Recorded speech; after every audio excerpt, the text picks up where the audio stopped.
Hello and welcome to What the Health, a podcast exploring compassion and self-care in healthcare. I'm Dr. Funke Akiboye, a consultant physician interested in health and well-being.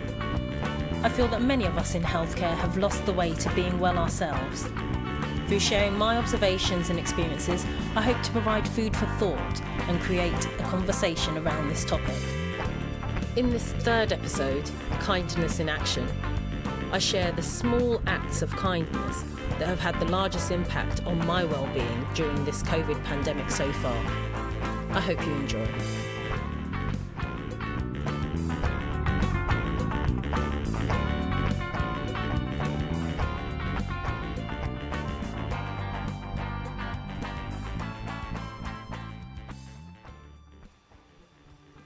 Kindness in action.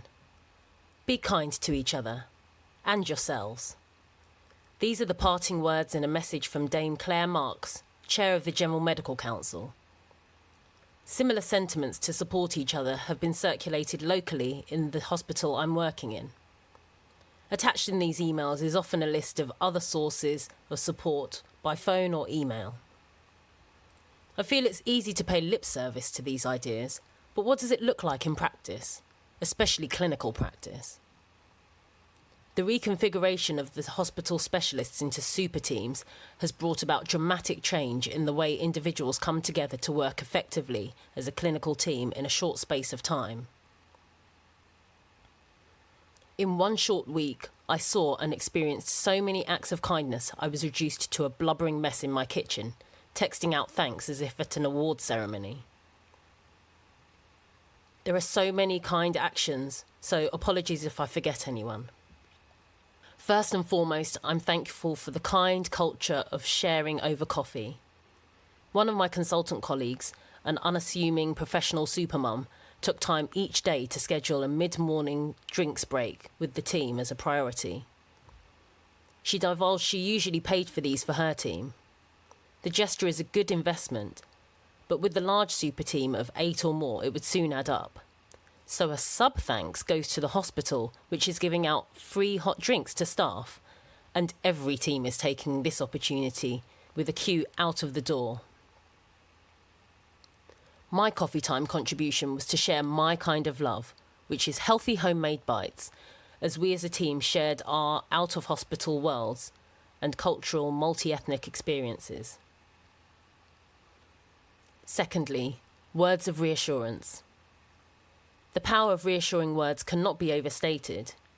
Medicine is an art based on science, sometimes quite loosely. There are many ways to skin a cat, and we'd therefore like reassurance from colleagues that our approach is sensible.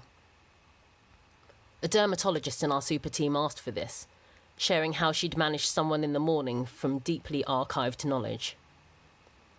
There was a chorus of enthusiastic reassurance that she'd done a great job, with a junior adding that the specialist input that had followed had added nothing to her original plan. She thanked the team for this reassurance.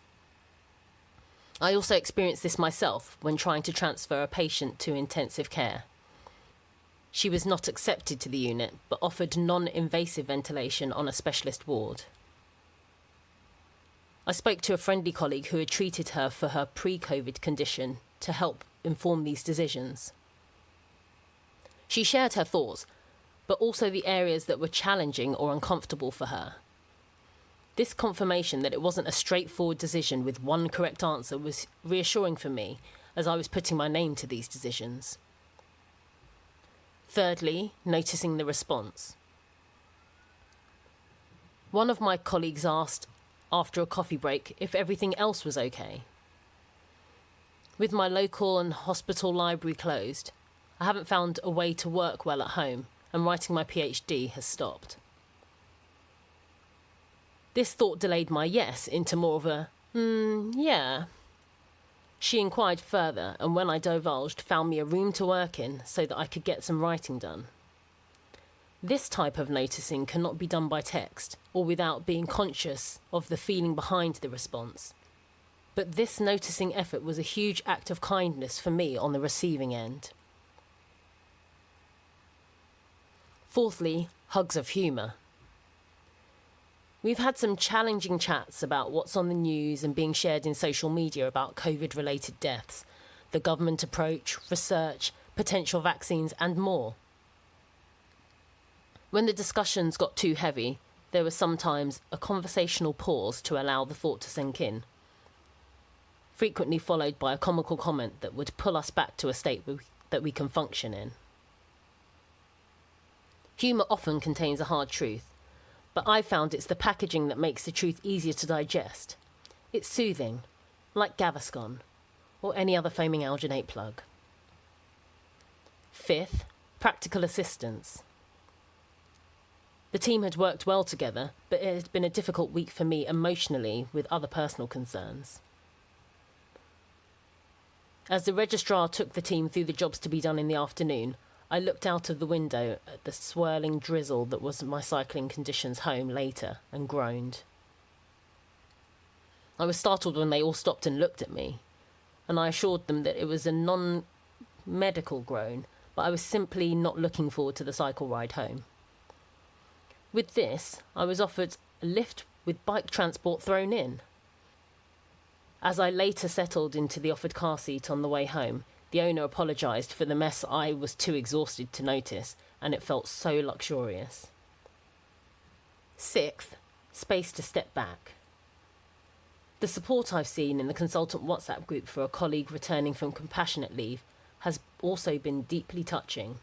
No questions, just multiple offers and demonstrations that we would cover the clinical work as needed, if needed. And finally, I would like to thank God, or as a non-religious type, the universe, for delivering a global pandemic which has made all of this possible. Observing so much kindness over a short space of time has been a little overwhelming, but has furnished me with a menu of ways to be kind to myself and my colleagues moving forward. Recent events are convincing me that kindness is the secret sauce in the effectiveness of a team. It has been my joy and privilege to sample it in its many flavours over the past few weeks. Thank you for listening to What the Health. I would love to hear from you. What acts of kindness have you noticed or received, or shown to yourself or others in this time of uncertainty? Is there something I touched on that you would like me to go deeper into? If you liked this episode, please share it with someone you think would benefit from hearing it. Subscribe to find out when the next episode is live in roughly a week. Until next time, take care of yourself.